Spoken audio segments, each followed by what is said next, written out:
All right, here we go. Get my thoughts together. Yeah, I feel like a professional. This is sweet. Dude, you are a professional. I'm a semi-quasi-professional with some opinions. Well, at least you admit it. Yeah. Very few people actually admit it.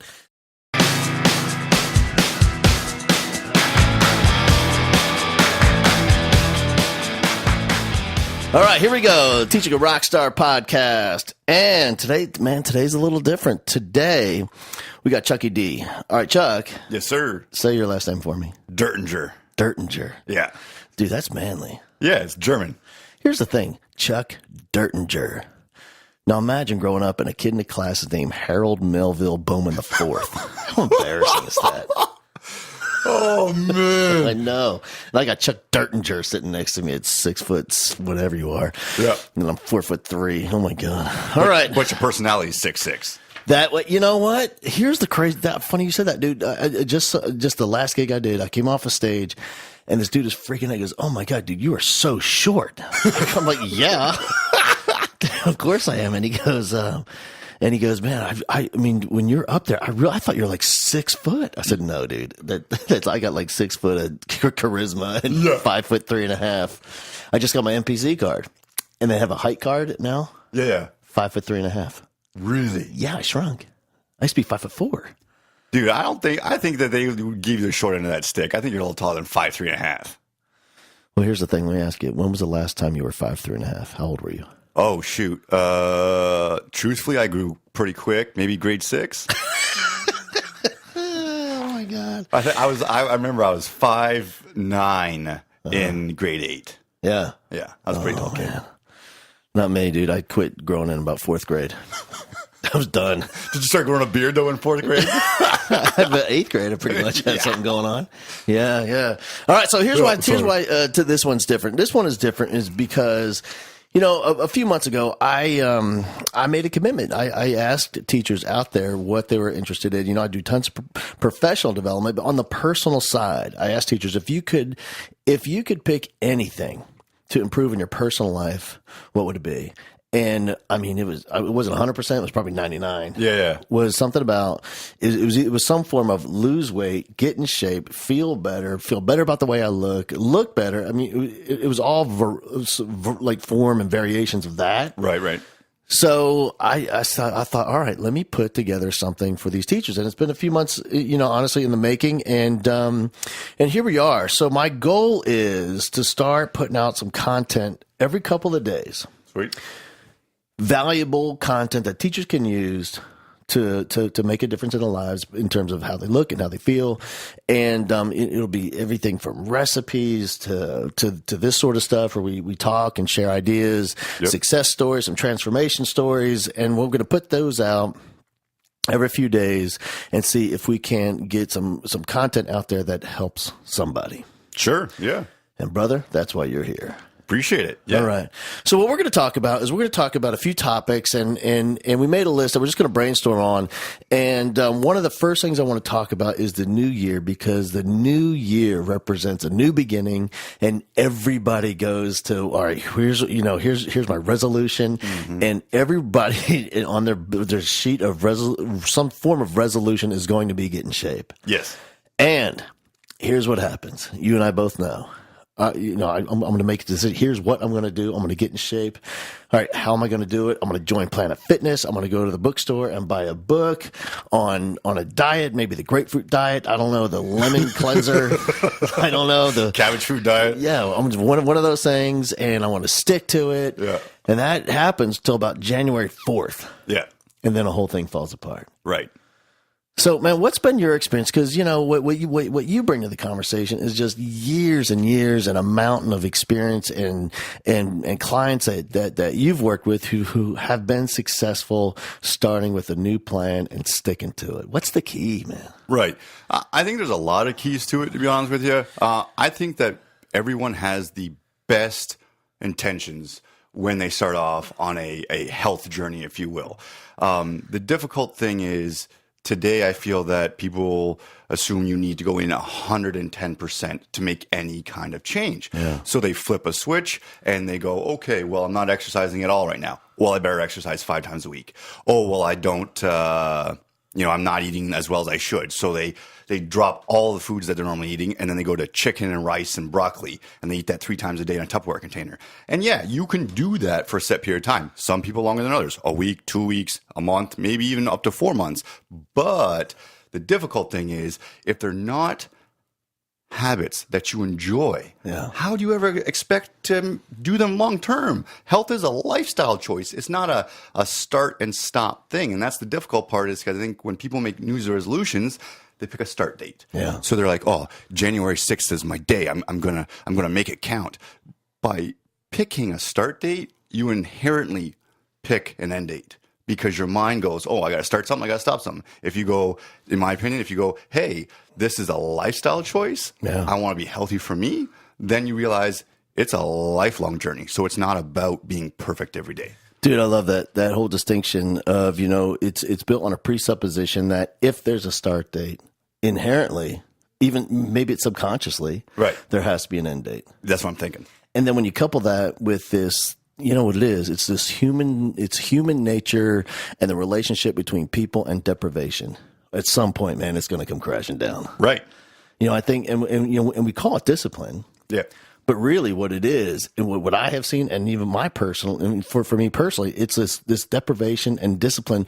Well, my discipline is going, I'm doing okay, but the deprivation is building up, and this, and man, when when it goes off the rails, brother, it goes way off the rails, and I eat everything in sight.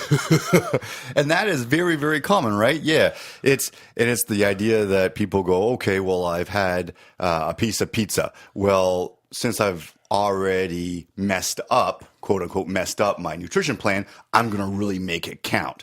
And then they're like, oh, or people do the traditional cheat meal or cheat day or whatever rule. And that's really tough too, because like you just mentioned, the psychology of deprivation, the idea that you're depriving yourself of certain foods that you do enjoy, will lead you back to those foods. And that's where you get that yo-yo crazy roller coaster ride of, oh, I can't really lose weight. And then truthfully, the craziest thing is people will try their darndest for 5 days in a row. Monday through Friday is traditional, right?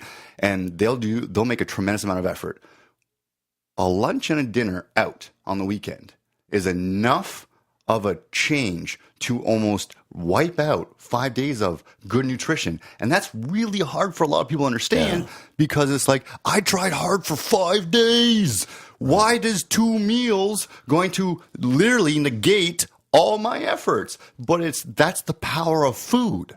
Yeah. So I think, just it's not just psychologically and intellectually, even, emotionally, but biologically. When it's like a biological deprivation of saturated fats and sugars and all that, and then when you pour that stuff in at the Mexican food dinner, and you're getting sizzling fajitas and nachos and cheese, and then the flan and the tres leches afterwards. Oh man! Oh my gosh! I mean, now you're back into addiction mode almost, because you want to feel that again. Yeah, and it is. We have a lesson in our program that we talk about how your mind and our bodies are separate. Because inherently the body is in survival mode. Yeah. And I'll get to the point where I talk more about with your tres leches idea, but where I'm going with this is the body and the mind separate. So the body doesn't know that your fridge is full of food. It doesn't know there's a restaurant half a mile down the street. So all it wants to do is store energy, because it doesn't technically know when your next meal's coming. So when you go to those places and you eat those foods, there's a chemical release in your brain called dopamine that makes you feel good. It literally rewards you for overeating and eating high fat, high sugar foods.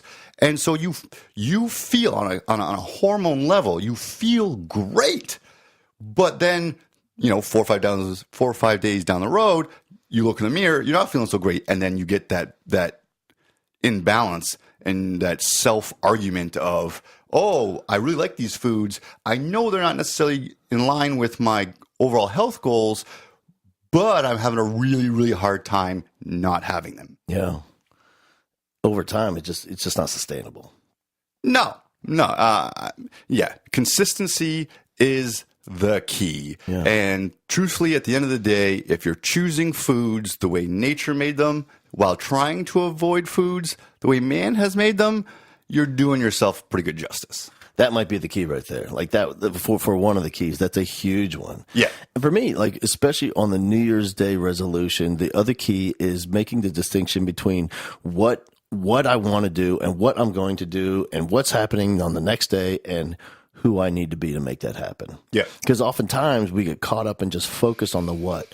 I'm going to go to the gym. I'm going to cook. I'm going to prepare my own food. I'm not going to buy the school lunch. I'm going to be, I'm not going to eat out. And this is all the things, this is what I'm going to do, rather than focus on who I need to be to make that happen, to make that a reality. Because here's what I've learned, whether it's in teaching or diet and exercise or anything, when we focus on the what, that becomes a grind. Right. And the grind will always wear you down. That's why it's called a grind. It will always grind you down. Yeah. But when you focus on the who, that's where the passion is. Like focusing on who I need to become on this journey for all those goals that I want. And passion never. That passion is it's an unending fuel for people. For sure. As opposed to the grind. Yeah, I'm right there with you. I like for people to write down their whys, right? Why are you doing this? Is it for simply losing body fat? Is it for, and we call this their trigger, right? Everybody has their own trigger. Maybe it's their husband or wife saying something. Maybe it's the doctor telling them something. Maybe it's just they finally flipped a switch and then they realize they want something different in their lives. But like you said, truly sitting down with yourself and figuring out the why do I want to do this? Yeah. And then writing that stuff out and reading it from time to time. Remind yourself of the reasons you are doing the things you're doing, right? Yeah, it's huge. All right, let's talk about this concept of picking a diet. This is finding a solution, and that's what I instead of calling it picking a diet, the way I like to think about it's let's talk about finding a solution to a challenge someone's having. Right. So, and that challenge might be overeating. It might be eating the wrong foods. It might be an information situation. But I think that's the big question. Because when you go to Amazon, like every teacher that's going to have a resolution is going to go to Amazon and look up diet. Yeah. Book on diet. Yep. And millions, like literally millions of options. Right. How do you know? Like, how do you even? That's a great question. And I don't really know if there is a single answer for it. The tough thing is that this is another concept we share in our LBC program, and that's inherently as humans we move towards pleasure and away from pain, perceived pleasure or away from pain. So what I'm doing with diets, sometimes unfortunately people will lean towards what they feel is going to get them the best results in the shortest period of time, if you will, because that gets them closer towards their pleasure and away from their theoretical pain, which is the excess weight. But in doing that, we may come across diets that eliminate an entire macronutrient, right? We might come across diets that drastically reduce calories suddenly. And the other thing, too, is a lot of people have really no idea. And I'm a coach, and I can tell you roughly how many calories I eat during the day, but we can go down this rabbit hole. I mean, food nutrition labels are allowed to have a 10 to 15% variance on their overall calories. If you think about that for a second, that'll give your head a spin. Because if somebody's sitting there like with their MyFitnessPal trying to calculate all their calories, then realistically they're getting a ballpark figure, which is good. It measures relative change. But calories, I'm going to rant a little bit. Calories necessarily don't matter. I shouldn't say that. Calories matter to a certain extent. Where your calories come from matter far, far more. Far more. And that kind of goes back to the idea of choosing foods the way nature made them, not the way man made them. And here's the other thing I ask people. I know there's thousands and thousands of diets out there, but what did people eat 3, 4, 5, 6 generations ago? Yeah. Before the development of the fridge, before the development of man-made foods, before the development of whatever the belt manufacturing, all that stuff. Forget the term. But what I'm going with that is, if we just sit back and think about how people ate for thousands, I'm talking about thousands of years. It's only the last 50 that we've, A, had a significant epidemic with weight, and B, you can see that directly correlates with man-made foods. So to me, no matter what diet you choose, that's where your basis should start from, and then beyond that, really up to the person and the preferences. Yeah, man. Let me ask you a question. You know, with your lean body coaching, you've had, I don't even know, hundreds and hundreds of clients I've had over the years, and even prior to that, that show that's been on TV, The Biggest Loser. Oh, yeah. Because let me tell you something, dude. Yeah. This is a big thing in schools. Like schools will do Biggest Loser challenges. Well, Really? teachers will break up into teams and they'll have Biggest Loser teams and they'll compete against each other for total weight loss. But how damaging has that show been to expectations and health? I mean, for me, Yeah. it's got to be, because I was talking to my wife last night about the research, and they say the average is 6 months, all the weight's gained back. Yep. Yeah. 6 months. Yeah, I've actually, I used to work for a supplement company a little bit named LeBron Nutrition, and they had a sponsored athlete named Vinny. Well, Vinny was on The Biggest Loser. He is one of the only contestants. He might be the only contestant that has not gained all his weight back. And that's also because he learned through, by doing and unfortunately the hard work, that those drastic calorie reduction diets are very unhealthy. Here's the thing. Our fat holds toxins. When you release a tremendous amount of fat in our bodies, like, you drastically change your nutrition, this Biggest Loser story, you're exercising 8 hours a day, maybe more. You're flipping a switch and putting your body through so much stress. There's nobody in the world any physicians that are going to tell me that's healthy. Yeah. Now, losing the weight, sure, extremely healthy. However, the more consistent we can be, the more the body will be in a state of homeostasis, like equilibrium, essentially a happy place, and the more willing it's going to be to stay there. And this brings us back to what you talked about before, the psychology of deprivation. Right. You're telling me, you don't get to 300 pounds by eating well-balanced meals like potatoes and rice and veggies and grilled chicken. Unfortunately, you get it by eating fast food and a lot of meals outside the home. I heard a crazy statistic that 50% of all meals in the United States are purchased outside the home. It's amazing. That blows my freaking mind. If I told my grandfather that, he would shake his head. Shake his head so hard. He's like, why would you ever buy a meal outside? Maybe Sundays after church. Yeah. That's it. Right. But really, that's the society we've come to become. And it's tough because fast pace means fast food. And that means, unfortunately, some weight gain. So anyways, back to The Biggest Loser. And all that. Yes, it is sad to see that they put these people through such drastic stress, and then they are released on their own with what tools? Yeah. They've been told since the day they came in there, you're going to eat an 800 calorie diet. You're going to work 8 hours a day.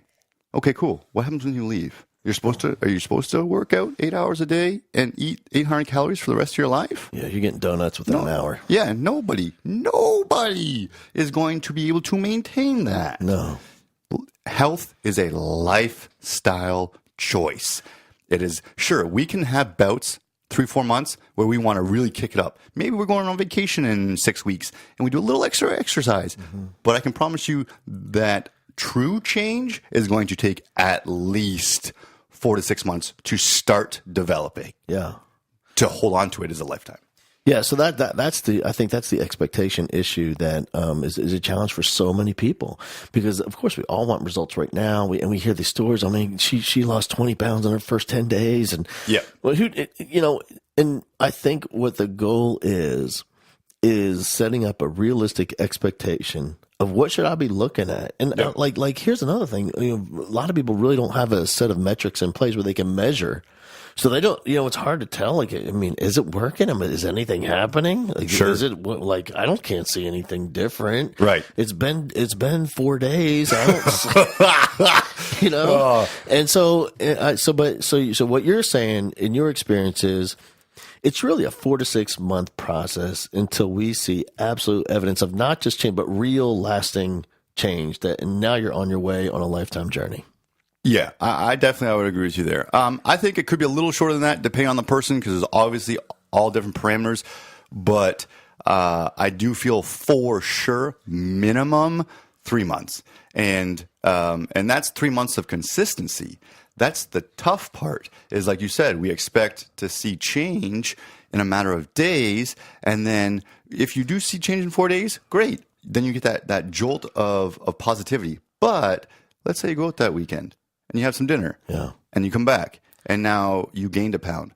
Well, that negative emotional state is going to do what to you? And it's not going to help you choose healthier foods because the fastest release for a mood change is food.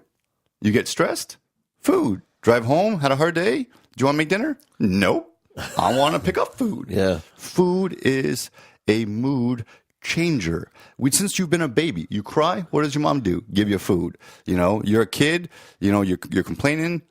Well, not complaining. You do well. Well, when I was a kid, you do well on a test, you get treats, dessert. Yeah. So rewarded with food. So it's been a continuous relationship since we've been at a young age that upset, food. Reward, food. Mood change, food. Sure. So yeah, and going back to touching on just the changes, I have my own set of opinions and parameters. Here's how it goes. If I was to ask a client, how long did it take you to gain that weight? Let's say on average it takes somebody, let's say it's been 5-10 years of poor habits. Okay, cool. Would it be fair if you could get back to where you want to be in half the amount of time it took you to get there? And most people would say, half the amount of time? Yeah, that sounds pretty good. But then when you flip it and you say, it took you 5 years to get there, so is it cool if it takes you 2.5 to get back? No. I want to get back in 12 weeks. I got vacation to go to. The 20th high school reunion coming up. Right. Yeah, exactly. Yeah. Or school starting or whatever. So yeah, it's tough because the marketing has led people to believe that instant results should be the norm. And I like to tell people, if you lose 1 pound of body mass, true body mass per week, and that's really my goal. Now, if you have more than 50 pounds to lose of body mass, sure. The first 4 weeks of changing your habits, could you lose 3 pounds a week? Without a doubt. But if you have 20 pounds to lose total, or 30 or 40, anything under 50, I feel that 1 pound of body mass lost per week is a significantly achievable goal and tremendous results. Because when you think about it, in a frickin' year's time, one school year, one school year, you've drastically changed your life. You've dropped 40 pounds of body mass. Yeah. Walking upstairs is going to be easier. Getting up in the morning is going to be easier. Having energy for your kids during classes is going to be easier. You know what I mean? And also because we talk about a lifestyle choice, those kids around you are going to see that positivity in you. They're going to see that your energy's a little bit better. Maybe your skin's looking a little bit better. Those are all, have benefits of good nutrition and all that stuff. So anyways, I'm going on more rants, but yeah. No, man, it's perfect. Here's the other thing I want to talk about is this is, and, I'm not sure, I could be way off, but because I don't have any experience in this, but it seems to me that one of the lacking components of a plan, especially if somebody's buying a book off of Amazon, they're going to follow it to the T and they're making the recipes or following a plan, all that stuff. It still lacks the component of like emotional support and a connection with someone else or a group of people that are all in line for the same thing, on the same goal, there's that camaraderie where when you're contributing to that group and they're contributing to you. Bingo. Because when you're at it alone. Yeah. There's your head. Oh yeah. There's some nasty voices in there. Oh, brother, you got the good guy on the left and you got the bad guy on the right. You always, and that's the thing, justification of reasoning. I mean, I couldn't agree with you more. Us as human beings, when we want to learn something, generally speaking, we want to learn from somebody else. We as humans do better as a group. If I want to become an airline pilot, am I just going to go rent a plane and just whimsically take it up? I better not. I got to have somebody sit beside me, teach me, what to do, and staying accountable. And I think that's the same with nutrition, especially with the convoluted amount of information that is out there today. Like you said, Amazon. You go look in their diet book, and then you got vegan, and you got vegetarian, pescatarian, lacto, avo, something, airtarian. Right. It's just, there's so many choices that you can go down so many rabbit holes. And the toughest thing is if you don't have that accountability help, or you don't have somebody that you can maybe ask a question to, when you do hit up a speed bump and you feel like you're failing a little bit, you might give up. And it might not be the time to do that. And the other thing too is that having the right information from the get-go makes such a big difference. Yep. So, also with a group, those speed bumps that you hit, like the plateau, it's important to have people around you. Hey, man, I hit the plateau too. We all hit the plateau. You keep going. Yeah. That's part of the deal. Yeah. Because when you hit the plateau and you're alone, you think, oh my God, it's not working. Forget it. I don't even know why I tried. Yeah. I've failed so many times in the past. I'm just failing again, rather than a whole group of people say, man, that's part of the deal. Right. The plateau is going to happen. It happens to everyone. It's going to happen again. Yes. Keep going. Yeah. And the other thing too is how we think about things. We should, in our program, we try and help our clients reframe their situation. Like you just said, when someone hits a plateau, they might look at that traditionally as a failure or a time where they're not progressing. But we would argue to try and reframe that and think about in the past, when you hit a plateau, what did you typically do? Well, someone might have went back to old habits or been like, hey, this diet isn't working, so all my efforts aren't worth it, so go back. But if they stay the course and they just continue to practice their healthy habits, they have victory there, even though they don't have physiological adaptations, even though they're not changing on a scale or a measurement or skin folds or bod pod scan or whatever you're doing. Even though you're not necessarily changing there, you're changing your traditional habits of going back to lesser quality foods, if you will, as a mood change, right? So. My personal reframe that I love, and it just works for me. I don't recommend it for most people, but if when you hear it, you think, man, that sounds like me. Use it. What I do when I'm going into anything new, whether it's something in business or food and nutrition or whatever, I want to know upfront, where are the speed bumps? Like, what are the challenges that most people experience? Because if someone told me the plateau is the challenge, I would think, okay, that's awesome. Because when I hit the plateau, now I'm going to get fired up. Right. Now I'm excited because I want to be the guy that pushes past that point where everyone else gave up. Yes. That's the stuff that fires me up. Right. But not everybody's like that. Hey man, let's talk about real quick this is a concept that I don't know if we'd be successful explaining it, but the detrimental effect of, I'm not sure what you guys call it, but you know how when people start a diet, they lose some weight, then they quit, they gain the weight back. They start the diet, they lose the weight, they gain the weight back. Yeah. And what I've realized is some people are experts at losing weight. They've lost thousands of pounds over the last 20 years. Yeah. Yeah. But how does that affect the body? And what is the damaging that's happening with that up and down thing? Yeah. We call that the Yoyo Syndrome in lean body coaching, and it is a very common occurrence. Heck, I'll be honest. I do a lot of coaching through experiences, my own experiences, as well as the clients I've been lucky enough to work with. But where I'm going with that is, I'm not perfect either. I do yo-yo dieting. I do it on purpose, but I have done it in the past. Sure. So the yo-yo dieting can be very damaging from a physiological standpoint, because the tough thing is typically it starts with, again, like we talked about before, flipping that switch and changing everything. So instead of exercising 0, I exercise 4 to 5 times a week. I change all my nutrition, and then I start to see results. And once you get to see results, you feel good. Okay, I lost the 5-10 pounds that I wanted to lose. Cool. Now I'm going to go back to my older habits, and then slowly but surely the weight creeps back up. Here's the difficult part.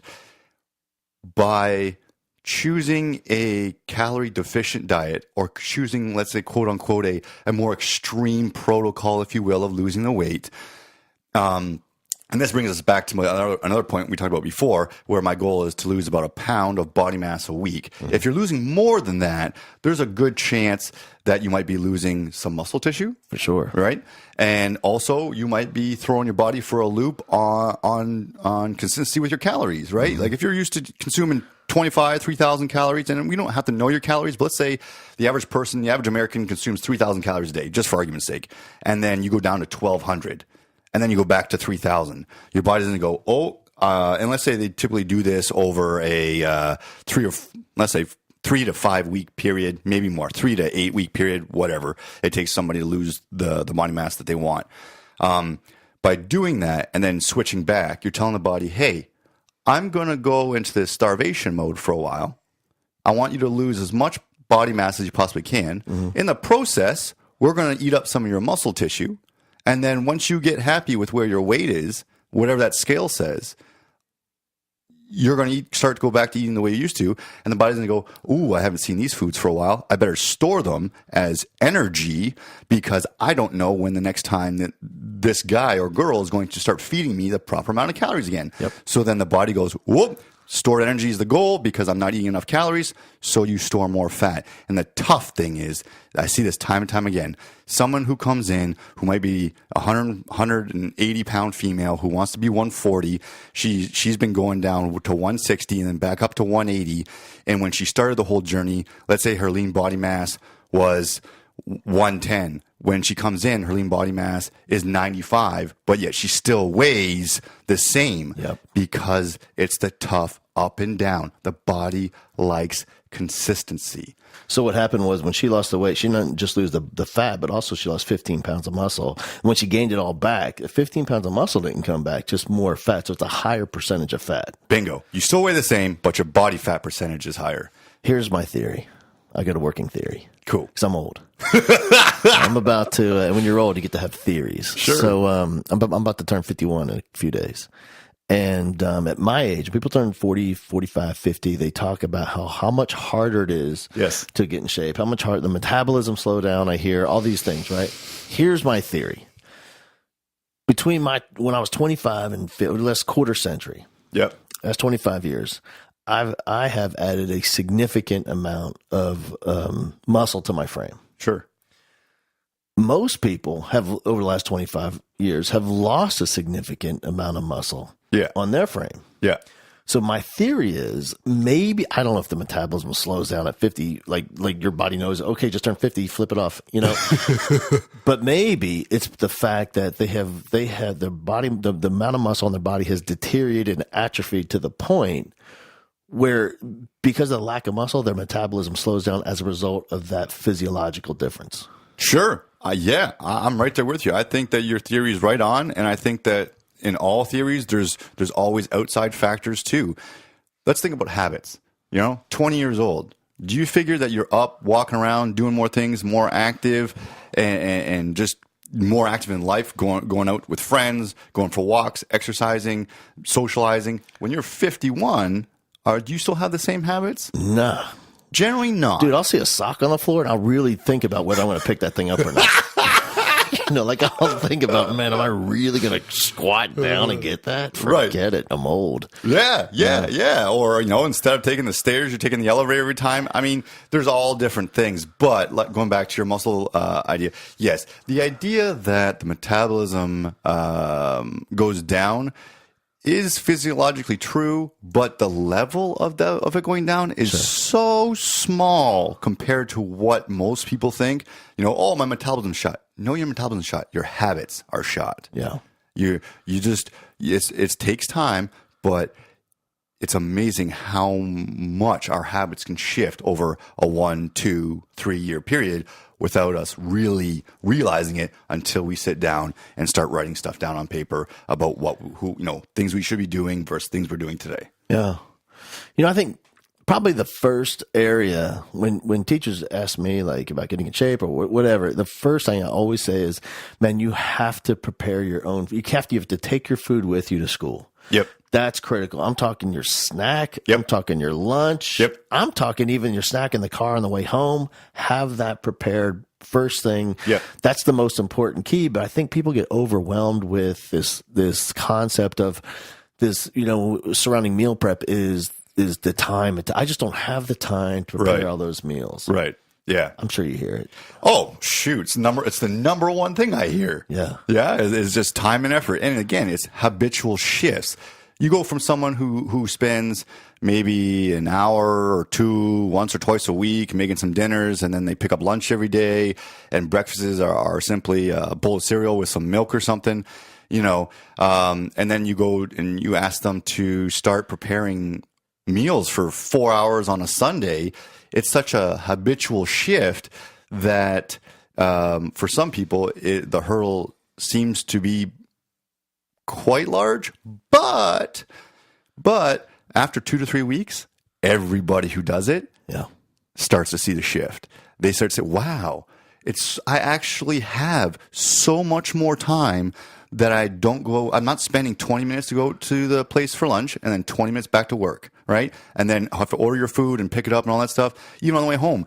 I had this argument with myself. Like, I argue with my own self when I'm driving home from work saying, okay, I could stop off and pick up food, but it's 5 minutes off the highway. Yep. It's another 5 minutes to order. It's 10 minutes to wait for it, or if I call in or whatever, and that's another 5 or 10 minutes back.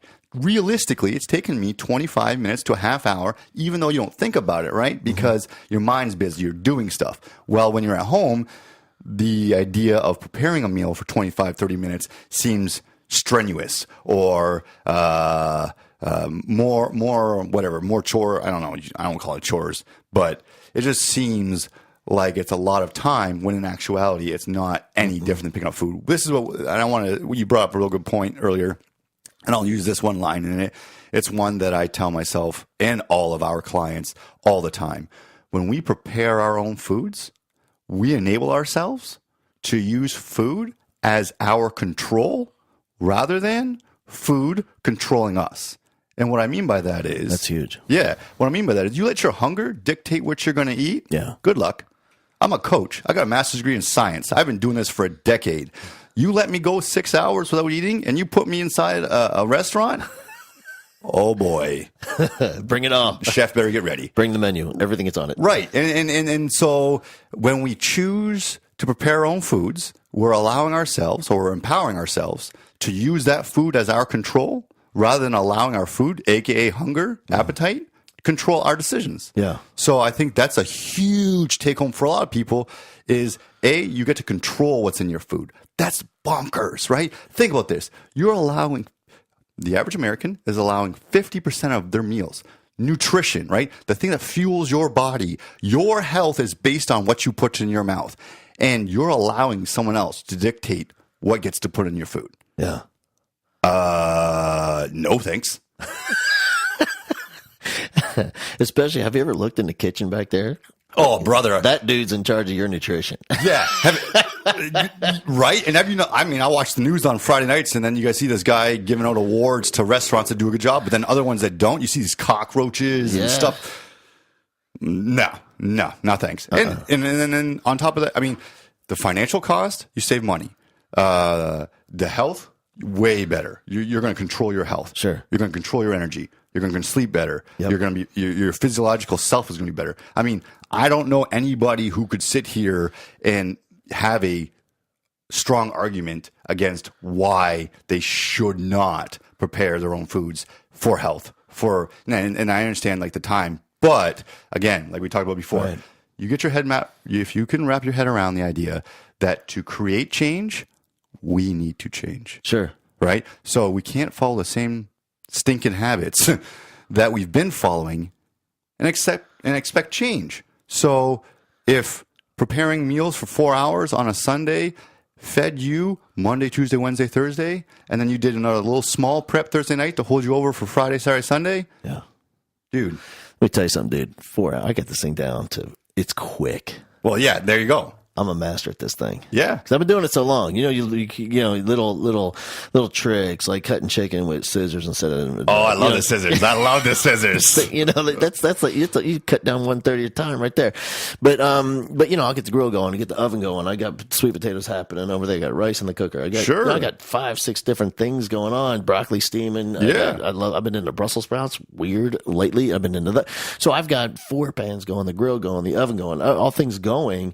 And it is exponentially shorter time than when I first started. This is one thing I would shift in the language is because it's so much more than meal prep. For me, like people should really call it. meal and time prep. Because you're not only creating meals, you're also creating time. Without a doubt. Without a doubt. And what I always ask people is just try it one time, man. Like one time, and then you'll see. Yeah. Pack it on. You have to go to Amazon. You get the little black dishes with this clear lid. Yep. Get, they come in like 20 for $6 or something. Get a box of those. Yeah. Pack up your meals. Put some in the freeze, some in the fridge. Yeah. And you're set. And I think people would be shocked. Oh, without a doubt. And for the teachers, I know this for myself and through my clients. I promise you sit down at lunch and you crack open that homemade meal, you're going to feel good about yourself. You're going to be like, hey, guess what? Yeah. I'd made the effort. I'm aligning my actions with my goals. I'm going to feel good today. I know that I'm getting myself some good nutrition. Yeah. So there's just so many positives to meal prep on so many different levels. To all the teachers out there, I would ask them to try and think about what their trigger would be, right? Yeah. For me, meal prep, I'm a math guy. I'm a finance guy. I like saving my money. So for me, mentally, I use it. My motivator is how much I'm saving money. Mm-hmm. That may not be the motivator for somebody else, but finding what your trigger is and holding on to that is a great tool for consistency. Yeah. And I think the last thing there is really not just doing it one time, but experimenting with and creating something that you absolutely love to eat. Because I don't know about you, dude, but I eat like the same thing over and over. I don't have many different breakfasts that I choose from. Yeah. That's pretty much just because I don't know, just creature habit. There's certain things I like. Well, if I can figure out a way to make that healthy, I'm already eating it. Yeah. And I already love it. Yes. And the same thing with the meal prep for lunch and dinner and snacks and all that stuff. If we're creating food that that way I'm not tempted when I show up Friday on school and it's, steak finger day or pizza day or whatever slop they're selling in there. Yeah. Because it smells fantastic and I love it. But this is equally as good, man. Yeah. Without a doubt. Oh, equally, if not, nutritionally. Way better. I'm talking straight up taste. Yeah. So but even that, dude, there's so many advances right now. Like I'm into that Stubbs sugar-free barbecue sauce. Yeah. Sure. Dude, that stuff's amazing. And that's another great point. It's getting healthy is a journey. I think often some people expect to be perfect within 3 or 4 weeks. They want all their information. It's impossible. Prime example, your barbecue sauce. Yeah. That's a journey. You're going to find that in your journey along the way, and you're going to continue to find little tidbits of delicious foods that fit your ideal goals. And it's those small things practiced continuously over prolonged periods of time that are going to provide you the power to generate tremendous results. Yeah. You know what, man? I don't know, if I have one personal challenge with getting in shape and staying in shape is in my mind, I have aligned exercise and nutrition and there's no, like I do not do one without the other. Like what's the point of exercise? And if my nutrition's not on point, I have no interest in eating well if I'm not going to be exercising to back it up. But I think that's probably unhealthy because like doing one or the other is okay to start. Just not for me. But for people that not only want to change their nutritional habits, but also want to bring in some movement and exercising, like I think here's what I think. I think most people believe that they, like you said, they have to go all in, 100%. Yep.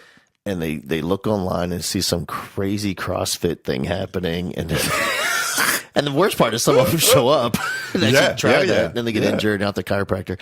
So but where does somebody start? Yeah, that's a great question. And it's a loaded one. I again, I like to coach through experiences. I was that guy at 16 to 25 who did a stereotypical bodybuilder workout, who went into the gym. He did his 20 to 25 sets of exercises, your 8 to 12 reps, your leg day, your upper body day, your chest day, your back day. I mean, it was in the magazines. It's what everybody does, and it's kind of just follow suit. I think that can work.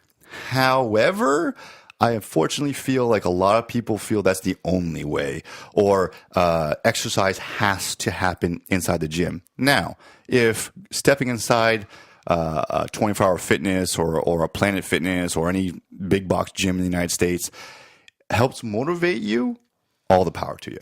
Like, Yeah, whatever works. I don't care. Yeah, good on you. If that's what's going to get your butt in gear, great. However, recently I've been quite busy. And I haven't been able to get to the gym as much as I would have liked. And so I started making my own body weight challenges. And I just pick 2 or 3 exercises, simple stuff. It doesn't, I'm talking about, it doesn't even have to be perfect. One exercise I made up, get down on the ground and try and get up without using your hands. Yeah. Right? Most It people is can't do it. It is very difficult. Yeah. Like, I'm a fit dude, and that's really hard for me, Yeah. right? But you don't really think about that stuff. Or about repetitions. Put a chair in your living room and get up and get down on that chair 100 times. Yep. See how much your legs burn. You don't need to go to the gym and put a squat rack on your back or sit in a leg press machine or start doing leg curls or leg extensions, especially if you haven't been in the gym resistance training for the last 5 or 10 years. Yeah. The last thing you should do is jump on some machine and start huffing weights, in my opinion. Being active, going for walks, doing lunges. Teachers, right? I sit at a desk. I do coaching online, and I sit at a desk. Although it is a standing desk, I can stand. So all that stuff. Yeah, good for me, coach. Anyways, where I'm going with this is, it's the mindset / lifestyle of just thinking about being active. Yeah. If you have classes, teachers out there, if you have classes that are switching and you got 5 minutes in between classes, who's stopping you from doing 2 sets of 20 squats in your classroom, or hold on to the corner of your desk and do some partial lunges, or just bend down and touch your toes 30 times. Like, it sounds silly, but you do that 4 or 5 times a day consistently over 3 months, plus you do a little exercise on weekends. You're doing far more than you're used to, right? Yeah. So even though you're not in the gym necessarily running and almost having a heart attack like some people think they should, you're still taking steps towards your goals, and that is the point. Dude, I saw a teacher. I was visiting school. Get this is crazy. And so I hear these kids counting out loud, right? Bell just rang. I'm going down the hall. I'm with the principal, and we're looking in classrooms. He's showing me some things that are going on. And I'm here like 1, 2, 3, 4. And I'm thinking, what is going on? Yeah. But you can hear the passion. And I look in the room. I'm going to guess this is probably 4th, maybe 5th grade. It's a 4th or 5th grade school. It's 4th or 5th. And all the kids are up standing there next to their desk, and they're squatting and with the teacher. Phenomenal. So here's the thing. So I'm watching, and they bang out a lot, like way more than I would be interested in doing. And then they sit down after that, and the kids are kind of huffing and puffing, and they have a moment of silence just to clear their thoughts.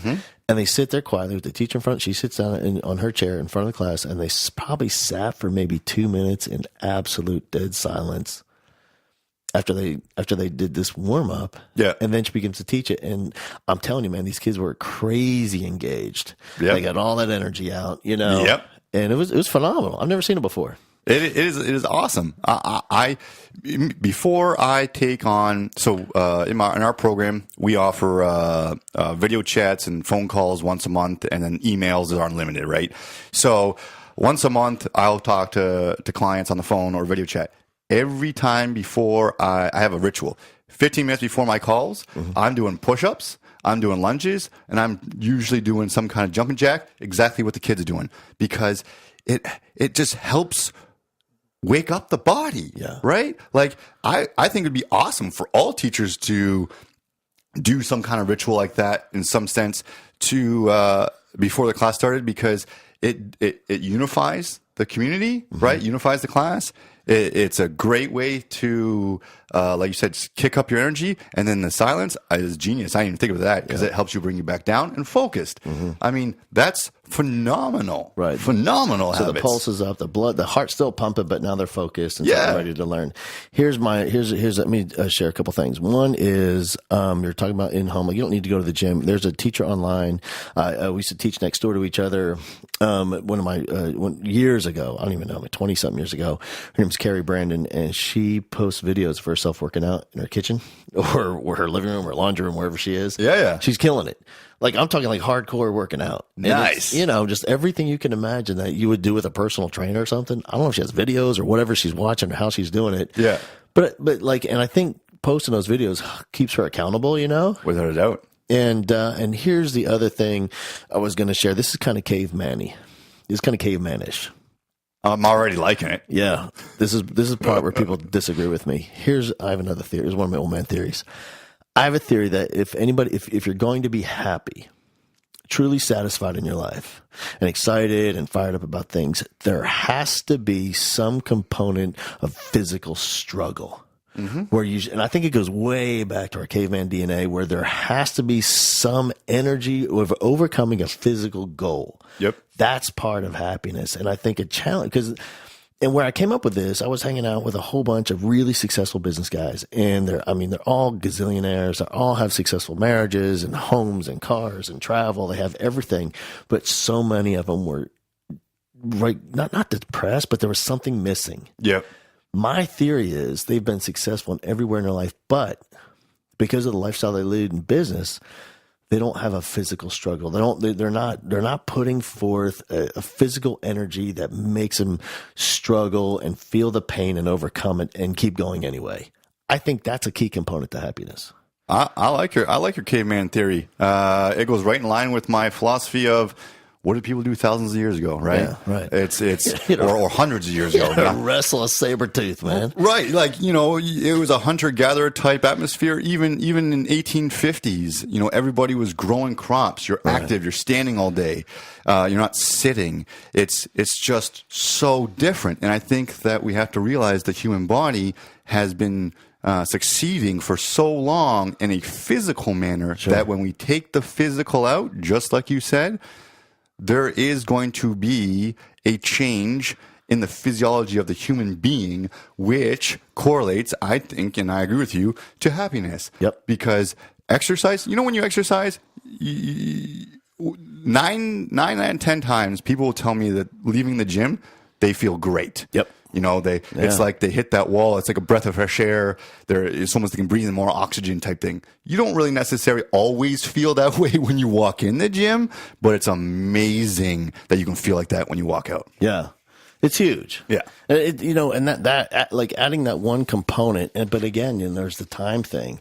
But it's so important. It's like, it's not, how am I going to make, it's a, how can you not? Make time for this. And if you're a teacher and you're like, oh, well, I know I cannot afford an hour and a half in a gym. Cool.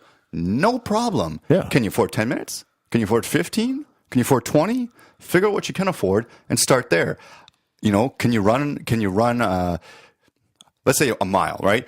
Let's say you can run a mile in 15 minutes. Now, most people can, if you run consistently, let's say it's in 10 minutes. Whatever it is for you, you know what I mean? That's only 10 or 15 minutes of exercise. Start there. Yeah. Do that for 3 or 4 times a week. And it's a journey. It's about the consistency. It's not about going 100 miles an hour and getting a trainer and going to the gym 5 days a week and drastically changing your nutrition like we were talking about before. Yeah. It's all about lifestyle choice. Slowly and consistently adapting and practicing habits that will align your actions / choices with your overall goals. And during that journey, you're going to find sweet sauces like your barbecue sauce you mentioned. Right. The Walden Farms blueberry. There you go. Yeah. all this stuff. And again, the basis, the principle of food. Eat it the way nature made it. Try and avoid the way man has made it. Even though, some things like those Walden Farm sauces and the barbecue sauce, they're man-made. So there's always exceptions to the rule. But the foundation of your plate should come from foods that are from nature. Yeah. Right? Potatoes, rice, quinoa, beans, legumes. Those are all good carbohydrate sources. And there's plentiful of them. So the other thing too, and I like to throw this out there to everybody and the teachers, and I know you mentioned this before, the word discipline. In lean body coaching, we say discipline is doing what we know is good for us, even when we don't want to. Yeah. Everybody knows veggies are healthy for you. So put some veggies on your plate. Eat them first. And like that alone, right? I don't care if you like your mashed potatoes and your whatever country fried steak, or chicken fried steak. I'm Canadian. It's fun watching a Canadian try to come up with some sort of southern dish. He said, Hey, when I first moved to Texas, I'm not kidding you. My old man lives in San Antonio. We went to the Stoneworks, and and I ate chicken fried steak. Yeah. Every single time we went out. It's a life changer. For at least 4 months in a row. Like the Stoneworks people knew me and I did not even need to order. But at the same token, that brings us to the whole back thing about mind and body separate. I ate that and it made me feel so good because of all the fat and stuff in there. Yeah. But the next day, when I woke up in the morning, it was like a fog over me, man. I couldn't, it just, and not everyone will feel that, but I promise you, once someone gets to the point of consistency where they're choosing foods from Whole Foods or choosing their foods from nature, doing those oddball out for dinner things, you'll feel it. And that is where you get into your, like, we have like different levels of motivation. Sure. We call it your third level motivation, where just an inner desire to just really follow your habits because it's a part of who you are. It's your lifestyle choice. Right. Focusing on the who first and the what fits in. Exactly. Right. And so because of that, over time, your body will let you know when you make poor food choices, which is amazing. Yeah. Yeah. All right, man, let me ask you about this. This is a big part of teaching for some people, not all, but for lots. And we refer to it in the teaching circles as choir practice. Okay. We also sometimes we call it book club. We call it team planning. Curriculum and instruction development. We have all, but what we're talking about is happy hour. And oh man, I thought you were going down a route where I was like, there's gonna be some good theory here. Nah, just happy hour. No, happy we're hour. good. We're good. So, but you have to disguise it because because of open records laws, you can't send an email saying, "Hey, man, are we doing happy hour?" You have to say, hey, I'm learning new things every day. Yeah, man, we having choir practice today. You know? So, all right. So because the alcohol component of a diet is, I think, I don't know. Again, theories.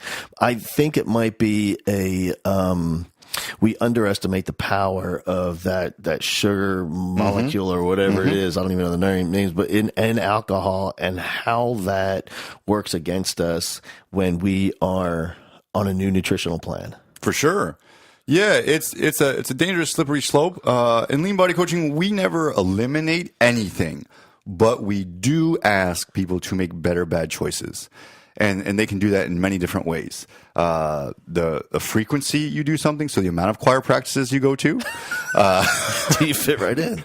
Yeah. Or the amount of beverages you have during a choir practice, right? Let's say choir practice is twice a week, and you usually go there twice a week, and you usually have 2 to 3 drinks. Yep. Well, making a better bad choice would be going twice a week and having 1 drink.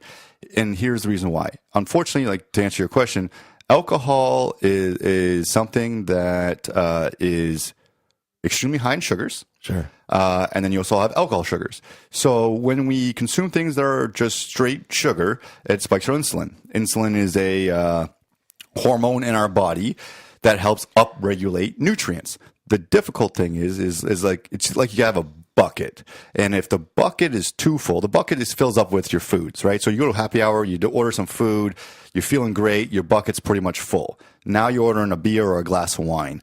The unfortunate thing is when you have that beer or a glass of wine, all those sugars are going to spike your insulin, right? Which is your shuttling. It's the shuttling network. It's your bus driver of your body. It takes all those nutrients and delivers them to different places. Now, if your bucket's full and you're drinking those sugars, it's overfull. So where's it going to go? Insulin has only one place to store it, and that's called adipose tissue, aka fat stores. So the difficult thing about the booze is the added calories, the insulin increase, and just the body's natural willingness to store those foods. And on top of all that, alcohol makes you hungry. That's the thing. Because here's a new thought process sitting at you got the margarita in front of you. Yeah. Now, every sip that I take, I'm thinking that's one more Metro bus I've just put into my body. Yeah. And all these whatever's in there, whether it's carbs or fats or whatever's in, are getting on the bus, and that's going to be shuttled into my fat cells, is what you're saying. Yeah. And then we double damage because now my inhibitions are lower. Now I'm hungry, and there's the chips are staring at me and whispering to me. Yeah. You know you want to. Right. Come on. Yeah. Everybody else is doing it. Yeah. It gets worse and worse. Right. And again, we don't say, I never want to tell people that they can't. Psychology of deprivation again, right? Yep. Oh, you got to stop drinking completely in order to lose weight. And there's a lot of trainers out there that will say that. And if it's for health reasons, if your doctor's like, oh, you're going to have a bypass surgery, you need to give up, sure, give up booze then, if your doctor's telling you. But otherwise, I think it's a lot better to give yourself an allowance, if you will, right? And try and stick to that allowance. And then down the road, see if your current habits are leading you towards your goals. If they're not, no big deal. Don't slash all the other tires. That's a theory we have, a little analogy we have in our program. Oh, I had a piece of pizza, I better make it count right now. So slash one tire, then you slash the other three, and then you're riding all flats. So our goal is to only slash one tire once in a while and make a better bad choice, right? Sure.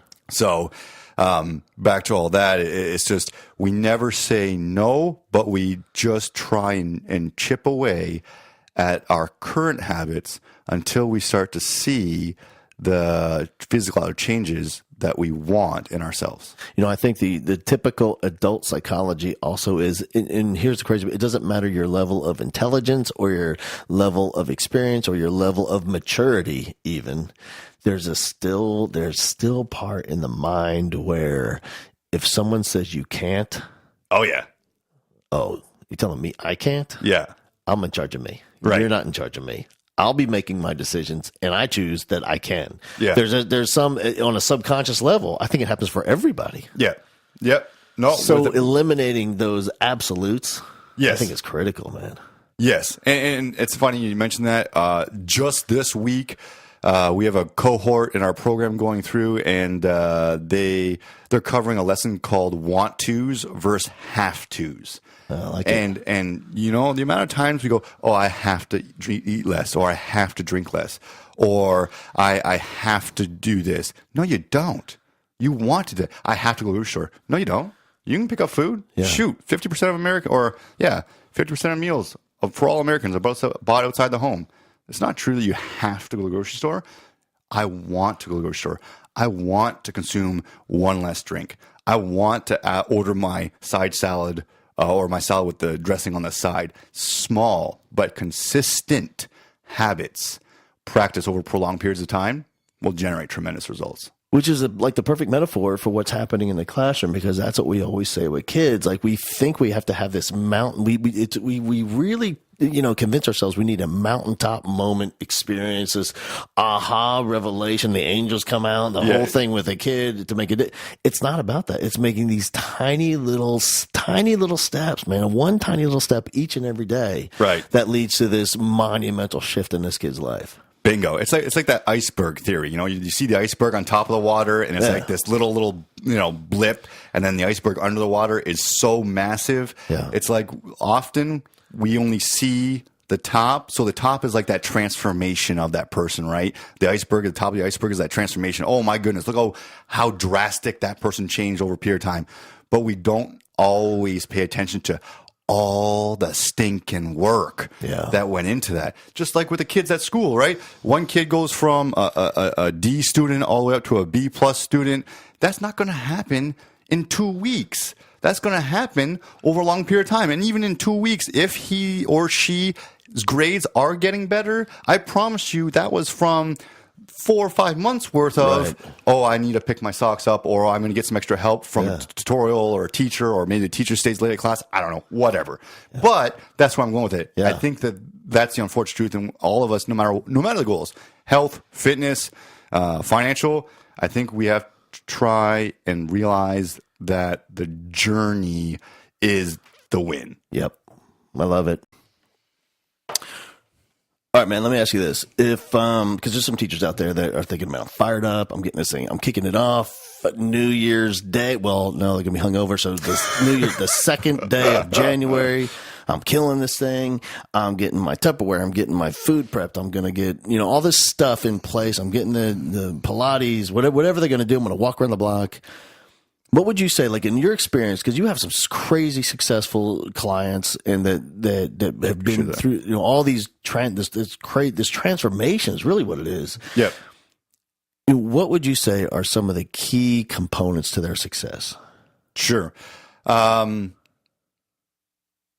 would start off by saying these are really broad and they're fundamental for all health. Like doesn't matter your diet, doesn't matter your exercise regimen, doesn't matter where you're starting, doesn't matter where you want to finish. Yeah. These are very good indicators of true health. And I would start off with sleep, right? Again, teachers, overworked. Yeah. Typically, maybe a little stress. Overstressed, right? Yeah. And a lot on their minds. Maybe taking work home with them once in a while. Those things lend themselves to disruptive sleep. So, keeping a conscious eye on our sleep, turning off electronics. I know this sounds silly. Again, small, consistent changes practiced consistently over time will generate tremendous results. So, turning off electronics 30 minutes before you want to go to bed, right? Trying to get at least 7-8 hours of sleep a night. I promise you, a teacher who usually averages 5 to 6 hours a night, if they're able to shift that to 7 to 8 over the course of 5 to 10 years, they will add years to their life. Yeah. I'm not kidding you. That's how important sleep is. So, good indicator of your own health is your quality of sleep. If you're sleeping 8 hours and you wake up and you're feeling like crap, well, let's check your habits. Let's check the food you're eating. Let's check the amount of water you're drinking during the day. Let's check the kind of exercise you have. You get off work and you go home. Maybe you go to the gym. Maybe you're doing a couple of sets of workouts at home for 10 or 15 minutes. Maybe you're running a mile. Maybe you're doing a yoga class on YouTube. Maybe whatever. Yep. Getting your heart rate up, right? I promise you that's going to help increase your quality of sleep. Everything is a circle, right? Yeah. Good quality sleep leads to more energy. More energy leads to better exercise. Better exercise leads to better sleep. Better sleep leads to more energy. More energy leads to easier prepared meals. More prepared meals means more energy. It's all encompassing, but that's why I love health, because once we start clicking all those habits, we really see the difference. Now, you're all fired up, ready to go. Sleep's important. List of non-negotiables. This is something we talk about in our program. Create a list of non-negotiables for yourself. And in my own opinion, I think 3 or 4 is probably pretty good. Don't create lists of 10 because they're hard to, remember or maintain. But, non-negotiables. For me, that's eating out more than 2 times a week. I'll never, ever eat out more than 2 times a week. That's my non-negotiable. Having a veggie or a fruit with every single meal is, again, small, consistent habits. Practice over prolonged period. Dead record there. Those kind of things practiced will add to your results. So list of non-negotiables, whatever that might be for you. And you can know your own habits. Hey, you like cookies? Cool. Non-negotiable? I'm only allowed to ever have 3 cookies. Yeah. I'm not allowed having a whole row of Oreos anymore. Never mind the whole box. Right. So, on top of that, we talked about accountability. That can be to yourself. A food journal is awesome. Or even better, accountability with a friend. To the teachers, if you've got friends down the hallway, a partner, a family member, anybody who you can check in with and can be there for you and reach out and say, hey, how you doing? Is a huge help. And of course, if you want to join Lean Body Coaching, come hang out with us. I'll be more than happy to keep you accountable. Keep you accountable. I'll promise you that. Right. So accountability, and then again, food choices. Right, we talk about it all the time. Foods we talk about all the time in this podcast. Foods that come from nature, not made by man, and then the fluids, water and tea. I think personally, I take this for granted. I never grew up drinking soda. I thank my mother for not having it in the house, so I never developed a taste for it. But downing 1 or 2 sodas a day, yeah. To all the teachers out there, you want to do a little fun project? Take a real cheap piece of red meat, take a punch bowl, put some soda in it, put that steak in there, leave it in your garage for a couple days. Come back and see what's there. Really? Nothing. Because the acidity of that soda will literally degrade and eat away at that steak. So think about it this way. What's that soda doing to the inside of your body? Right? If it's strong enough and acidic enough to eat a steak, what's it doing to the inside of your stomach? I mean, I understand the stomach's acidic, and your stomach's not falling apart. But what I'm telling you is, I promise you that soda is not doing you any justice. And I think people underestimate the amount of sugar that's just in one 12-ounce. Oh, heck yeah. I don't think they have any idea. No. I mean, unfortunately, I don't drink sodas. I'm just going to ballpark guess it. Let's say it's got anywhere between 30 and 50 grams of sugar, right? And for some people, that might be like, oh, well, whatever. That's just a soda. That's normal. Because we just, I was about to swear. I apologize.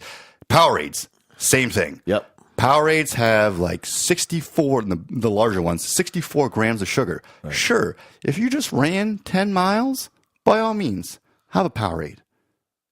If you're trying to get a drink in the afternoon because you're thirsty, right, a Powerade or a soda is going to provide you as much sugar or more than a 10-ounce potato. Like huge. I'm talking like bigger than you can probably eat or want to eat in a single liquid form. Right? So you're thinking about, hey, I'm always hungry. And that brings us back to the whole insulin thing. Sodas spike insulin, just like the booze does. Shuttling whatever's in your body now into your fat cells. Exactly. And also triggering that hunger. Yep. Right? You get lots of sugar in your body, your insulin goes up, body's like, ooh, I'm happy, I got energy. Then it crashes. Everybody knows about the crash, right? Soda crash, caffeine crash, all that stuff. And then the body goes, ooh, I need more. Yep. And then it goes like this. Yeah. So. And I think also when people look at that, well, okay, it has 30 whatever grams of sugar in their, they don't know what that really means. Right. They haven't seen it in person. Yeah. And I think if they knew what that looked like in terms of actual sugar. Yeah. In a cube or piled up or whatever, like, or weighed on a scale, 30 grams. I think they would be shocked. Oh, yeah. If you, right there with you, Hal. I mean, that's like 8 to 10 packets of sugar. Right. When's the last time you took 8 packets of sugar and put it into your coffee? I mean, there are people out there that will do that. But then again, it's the exact same concept. Right. And so, yes, there's nothing good in anything other than water and tea, in my opinion. Oh, black coffee, sure. And again, does that mean that you can't put creamer in your coffee? No, you can have a little creamer in your coffee. The creamer is not what's going to hold you back from your results. Right. Now, if you leave the creamer in your coffee and then you leave the fries on your plate at lunch and then you're going out for dinner at nighttime, and I mean, those are all contributing factors, so they all add up. But if the worst habit you have during the day is throwing some creamer in your coffee, we're good. You're more than good. Right. All right, man. Let's talk specifically about what you do with lean body coaching. Because honestly, for me, and just knowing human psychology, working with kids and working with teachers over these last, few decades of my life, what I've noticed in looking online and seeing the work that you do and the success of clients that you have, it seems to me that the recipe that you guys have figured out at Lean Body Coaching is all the ingredients that are necessary for the recipe of success are in place. Like the information's there, the motivation's there, the inspiration's there, the support is there, the accountability is there, the understanding is there, getting them back on track is there. It's all like everything that you would need is all there. I appreciate that, and thanks for pumping our tires. I mean, I love what I do. I've been doing this for over a decade, and teachers can attest to this, right? You get a student who is not doing so well and then does well. Is that not one of the best feelings in the world? That's what they sign up for. Right. To help. They're not signing up because it's an easy job. Nope. Or you're making a ton of money. So they're there for impact. Right. And that is so rewarding. So that's why I love what we do. But you're right. Lean body coaching is built on a platform that provides the user hopefully something fun to log into. on a daily basis. We provide, some 2 or 3 videos a week. We provide 3 or 4 written contents a week. We provide quizzes a week. You get contacted from a coach on a weekly basis, no matter what. Yeah. Even if you're not reaching out to them, they're going to reach out to you, because sometimes we get in our own little hole and we feel bad and we're like, hey, we're not doing what our coach asked us.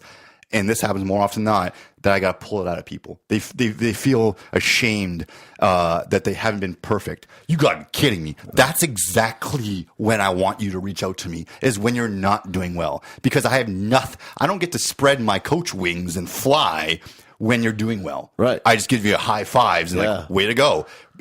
Everyone's going to hit speed bumps. I hit speed bumps. It's a part of the journey. I think when we accept, and that's what lean body coaching does, and it hopefully does, is it helps people realize that it's not about being perfect. Speed bumps are going to happen. You can go a week or 2 or 3 and not even follow a single healthy habit, and that's okay, as long as you had the ambition to get back to it a little bit later. Now, going back to lean body coaching, so we have a community. We really focus on community. We have a Facebook community where people can share their meal picks and ask questions and help be there for each other. So that's accountability help on a community level. Then we got the coaches accountability help. And it's a 6-month program that's kind of chunked into 2 bigger sections. And this is kind of what I feel helps us separate ourselves, and I think teachers can attest to this, is the mindset. The first 8 weeks of the program, we really focus more on understanding nutrition, what foods to choose and why, in what amounts, and then as well as some exercise help, understanding the benefits to both resistance training, cardio training, what kind of training can help. We do provide a workout program, even though it's pretty standard. We generally, we're happy to build custom programs for every single person, because we realize that not everybody's going to go to the gym or feel comfortable with that. Sure. So exercise is definitely a big component of it, but what type of exercise is up to the user. And then, we hope that in a 6-month period, like we talked about at the beginning of this, that people leave feeling 100% confident and taking on the journey on their own. Here in Lean Body Coaching, our founder, Keith Klein, loves to talk about the after photo.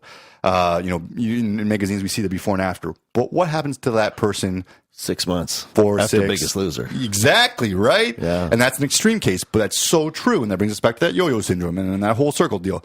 Anyways, so our goal, and my goal personally as a coach, is to have people graduate the program feeling that they can take it on 100% on their own. Yeah. That's true success. I don't necessarily, if you have 50 pounds to lose and in 6 months you've lost 20, phenomenal. But some people would say, oh, I haven't succeeded.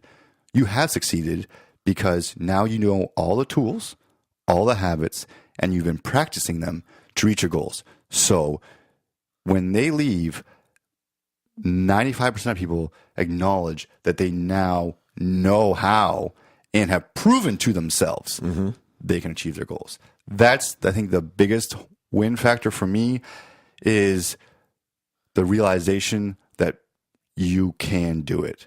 Everyone can do it.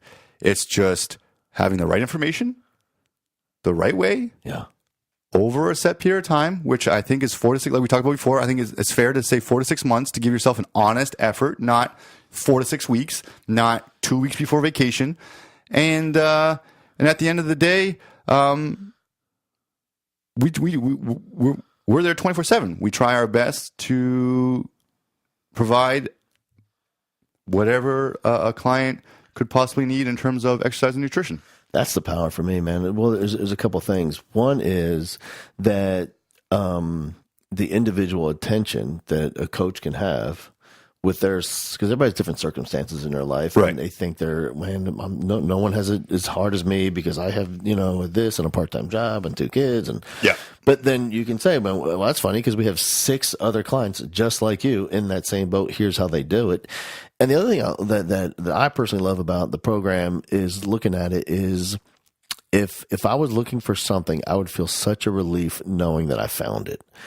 Where there's so many other things you don't know what to pick from. Like, what book do I read? What plan do I follow? Which coach do I talk to? Which trainer do I need? Which gym do I go to? What form of exercises? But with this, like, it's so laid out step by step. in easy, understandable pieces. And there's so much proof. Like there's so much proof of not just the before and after, but what you talked about, long-term sustained personal growth and just this physical transformation. Yeah.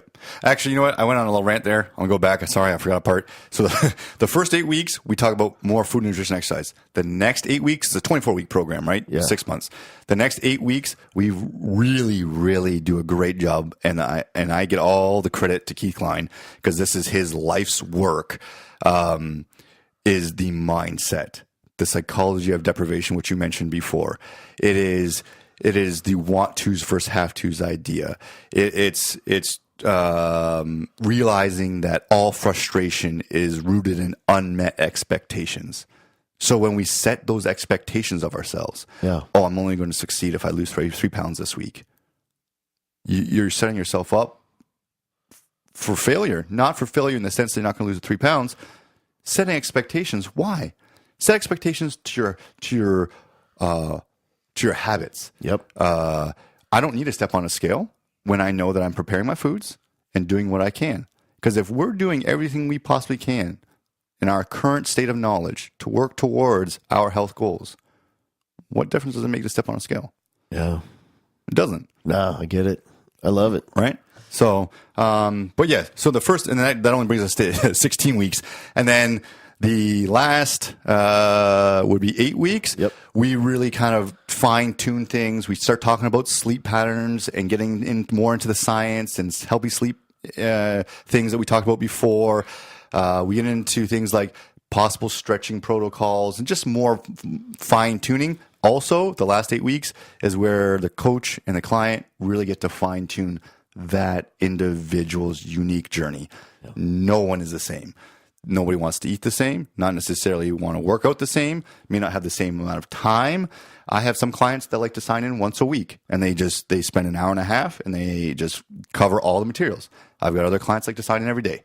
The beauty and why I love online coaching, because I used to train people day to day. The limiting factor there was the amount of people I could help. Sure. There's only so much time in a day and I can only see so many people. With online training, they can do it in their own home. They can access it whenever they want. They can send me a question at midnight if they want. And I'll get back to them within 24 hours. Yeah. It fits the busy lifestyle today of people who may not have the ambition necessarily or the time to I gotta go to the gym and hire a trainer and then hire a nutritionist and then hire a motivational coach and then hire a mindset guy and then hire, to go talk to a therapist. I'm not a therapist, but I'm saying we talk about some mindset and things like that. But yeah, and clients will tell me personal things, and I feel kind of like a lawyer sometimes because I promise them that whatever this, is said in lean body coaching stays in lean body coaching. A lot of our food is related to our emotional stressors. I know this for myself, man. Not to put my business on the street, but we had a dog that passed away a couple weeks ago, and it was one of the loves of our family, and she's been around for 15, 16 years. And even as a coach, I went on a bender, man. I gave up. I ate 1 or 2 meals a day. I was eating whole boxes of Oreos, and I was looking in the mirror feeling like, you do this as a job. Right. Like, this is what you do as a career. You're supposed to help motivate and teach people.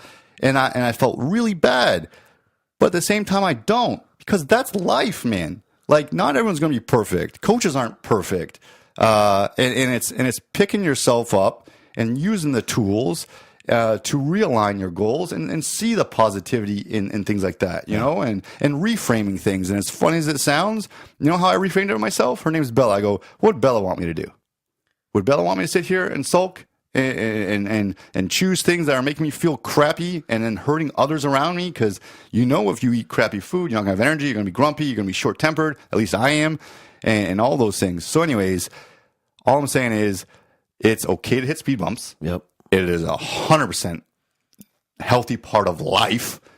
It's just building your own set of habits or tools or non-negotiable, I guess I just call them habits, non-negotiable habits that help that individual reach their own goals, because it might be different for them or different for me. Yeah. So, and what's cool about that third phase, that last 8 weeks, is that's really the time where you got one. Just from what I've seen and talking to some of the clients, they feel absolutely 100% confident they have everything they need to move forward. yeah. But you know what? Some of them love the camaraderie so much. Some of them love the community so much that they want to do it again and be a part of it again. Oh, yeah. Which is awesome. Like that's how you know it's working, when they see the results and they want to come back through it again to see what's possible. Like what's the next level through this thing. Yeah. And because they love their community so much and the people that support them and they support, man, that's powerful. Yeah, you hit the nail on the head there. When anybody becomes a part of Lean Body Coaching, you have lifetime access. As long as you graduate from the program, you have lifetime access to the Facebook group. Mm-hmm. So you always have that community if you want it there. The other thing too is, I just lost my train of thought. Because you're old, Canadian. I am old and I am Canadian. I'm not that old. I'm getting there. Right. But yeah. Oh, yeah. Sorry. You brought up a good point. We actually, because our clients wanted to stay on with us longer, we actually created a graduation or a graduate, if like you a will. level 2 or something. Yeah. A graduate. And it's actually, you basically stay on with the coach, you continue to master your habits, and you actually pay a little bit less per month. I love it. So for the people that want to hang out, by all means. I've got a handful of clients that I've been working with now 8, 9, 10 months. And it's awesome because truthfully, it will take me a month or two to get to know somebody. We do a very great job of asking a lot of questions in a questionnaire, which gives the coaches a really solid foundation of who that person is on paper, right? Assuming they're honest. They got to be upfront and honest. Yeah. And that those kind of things come out in the weeds, right, once you work through it. But I would say, and the other thing too is, for anybody listening who's thinking about maybe checking us out, leanbodycoaching.com, I also like to push a phone call with most clients in the first month or two, because I feel like a 30-minute phone chat is a great way to get to know somebody, and that connection is a key in our trust and ability to have a fun adventure together. You know, like, you trust me, I trust you, we'll work together, and I promise you, at the end of the day, I will always have your best interest at heart. I may not always sugarcoat things, and sometimes certain clients need a little tough love. Right.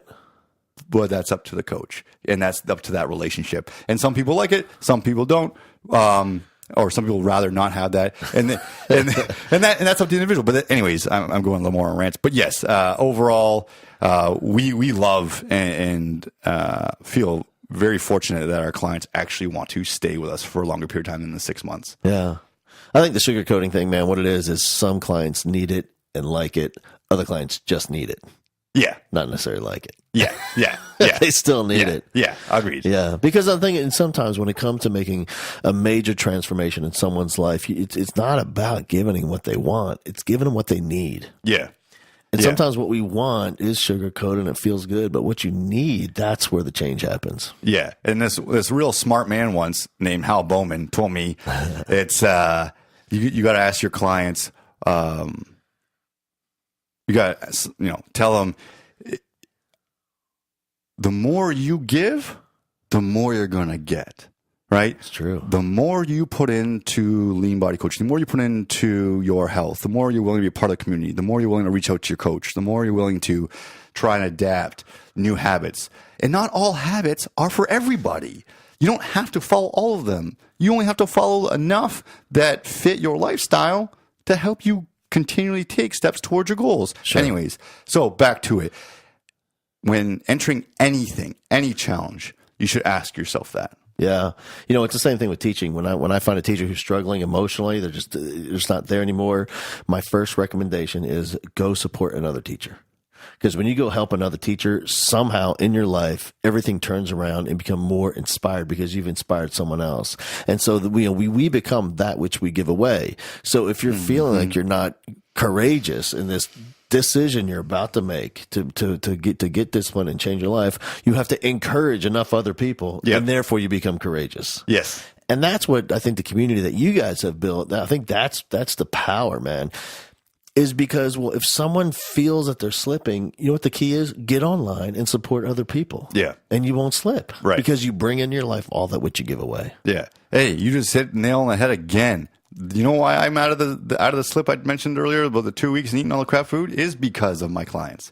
It is because I get to hear all these people's stories and hear the success stories and hear their struggles. And that helps me as a coach realign my goals. So I couldn't have said it better. I feel like it's fun.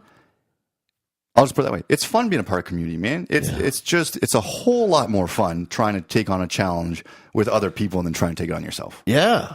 Who wants to be like an individual revolution? Who wants to be a part of like just you? Yeah. But if it's a whole group of people say, hey man, we're on a revolution, let's go. I'd chase after that group of people. I don't even know what they're doing, but let's do it. Right. Exactly. Yeah. Brother, thank you so much, man. This is such a I think we underestimate so much just the value that we can bring to people that really will make a significant difference in their lives. And if they want to find out more about what you do, what's the best place to do it? Yep. Leanbodycoaching.com is our website. Actually, conveniently, this week is a special week for us. We moved to open enrollment. So that means that anybody can sign up at any time. Before we had standardized start dates, so it's a little more customizable for the individual themselves. But yeah, leanbodycoaching.com. And if you have any questions after reviewing the website, info@leanbodycoaching.com is our customer service email. And not giving it away, I'm the guy that does it. So you'll be getting answers from me. Behind the curtain. Now we know who the wizard is behind the info curtain. Yeah. So if it's not good customer service, I'm not a customer service representative. I'm just a science guy, but I try my best. Right. So, all right, brother. We appreciate you, man. Thank you so much. Appreciate it, Hal. It's been a great time, man.